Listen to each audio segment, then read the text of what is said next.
राम राम राम। स्वर विज्ञान। स्वर विज्ञान। कोई भी व्यक्ति स्वर के शक्तिशाली होने से शत्रु पर विजय प्राप्त कर सकता है। इसी स्वर के दान स्वरूप मित्रों का मिलन होता है। इसी स्वर के कारण ही धन लाभ होता है।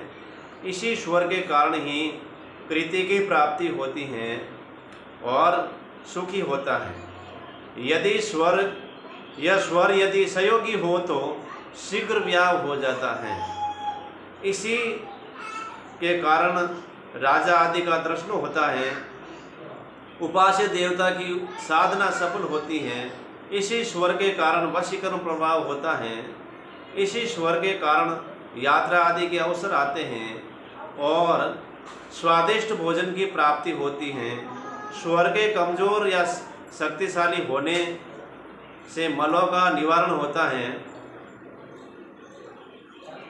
हे प्रिय, सभी शास्त्र, सभी पुराण, सभी स्मृतियाँ, सभी वेदादि जैसे ग्रंथ के स्वर ज्ञान के बिना कुछ भी नहीं है। नाम रूप आदि सभी मिथ्या हैं। सभी कुछ हैं, कुछ भ्रम हैं। जब तक कि तत्व का ज्ञान न हो। यहाँ पर भी सौर विज्ञान की महिमा का गुणगान किया गया है। मुख्यतः यही प्रमाणित किया गया है कि यह सौरोदय शास्त्र सभी शास्त्रों से उत्तम है। आत्मा को प्रकाशित करने के लिए यह एक दीप की भांति है। आत्मघट प्रकाशार्थ अर्थात आत्मा को प्रकाशित करने के लिए तात्पर्य यही है कि अज्ञानी को ज्ञान कराने के लिए यह विद्या सर्वोपरि है। अंधेरे कई भांति के होते हैं और सबसे बड़ा अंधेरा होता है अज्ञान का। एक वन प्रांत में स्थित पाठशाला में किस शिक्षा का सत्र पूर्ण होने पर गुरु ने परीक्षा का आयोजन किया। यह परीक्षा भी गुरु ने अलग अलग भांति ली। सबरी एक भांति नहीं, सबरी अलग अलग रूप परीक्षा ली। आपने देखा होगा कि एक दीप होता है डमरू के आकार का। इसके मध्य में दीप शिखा प्रज्वलित की जाती है। यही दीप उन्होंने एक शिष्य को देकर कहा कि जा 2 पैसे का कड़वा तेल ले क्या। शिष्य दुकान पर गया और उससे कड़वा तेल मांगा। तेल के लिए वही दीप पात्र थमा दिया। दुकानदार ने पात्र में तेल भरा तो कुछ बच गया। उसने वह पात्र उसे वापस करके कहा, दूसरा बर्तन दे, अभी तेल बच गया है। उस विद्यार्थी ने उसी पात्र को उल्टा करके कहा, इसमें डाल दो। इसी भांति करने से भरा हुआ तेल भी बिखर गया और गुरु ने उसे मूर्ख शिष्य घोषित कर दिया। अज्ञान का विस्तृत विषय है। यहाँ पर इसकी व्याख्या करना ग्रंथ का आकार ही बढ़ाना मात्र होगा। अतः इस विषय में फिर कभी चर्चा की जाएगी। किसी भी कारणवश किसी औरों को नहीं कहना चाहिए, बल्कि अपने उदार तथा लाभ के लिए ही प्रयुक्त करना चाहिए। इसमें किसी बाती का विचार करने की आवश्यकता नहीं है और ना ही कोई दोष लगता है। इसमें कोई भी अशुभता न कभी हुई है और न ही कभी होगी। हे देवी, इस विज्ञान के कारण सदा सर्वदा लाभ होता ही रहता है। देह में बहुत सी नाड़ियाँ स्थित हैं और ये नाड़ियाँ बहुत फैली हुई हैं। विद्वानों को इस विषय में ज्ञान होना चाहिए। नाभि की इस जगह से कंधे तक जो अंकुर हैं, इसी हिस्से में 72,000 नाड़ियाँ स्थित हैं। नाड़ी के स्थान पर कुंडलिनी है जो कि भुजाकार हैं। इसी कुंडली के आसपास 10 नाड़ियाँ और भी हैं। यहाँ पर 2-2 नाड़ियाँ तिरछी चलती हैं।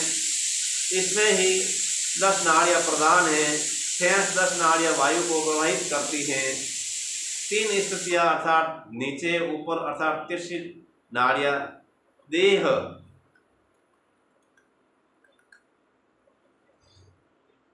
तथा वायु की आधार हैं। इस नाड़ियों की स्थिति चक्र की भांति हैं और इन्हीं चक्रों के सारे प्राण टिके रहते हैं। पूर्व बताए अनुसार 10 नाड़ियां श्रेष्ठ हैं। इस 10 नाड़ियों में 3 उत्तम प्रकार की हैं। इन्हीं 3 नाड़ियों को इंडा, पिंगला और तथा सुषुम्ना कहते हैं। 10 नाड़ियों के नाम। दूसरी 7 नाड़ी है गंधारी, हस्तिजीवा, पूंसा, यश्विनी, अलबूसा, कुहू तथा संकिनी। उपरोक्त वर्णित 3 नाड़ियां ही मुख्य हैं। पाठक बंधु, यहाँ पर 10 नाड़ियों का नाम बताया गया है। यह आवश्यक भी है कि कोई बात कहने और समझाने से पहले उनकी बुनियाद को समझाया जाए। ऐसा ही कुछ यहाँ पर शिवजी कह रहे हैं। सदा से सिद्धि का चमत्कार दिखाती आ रही है। सिद्धि विद्या को एकदम ही शिवजी ने भी नहीं दर्शाया, बल्कि उसका आधार समझाते चले गए।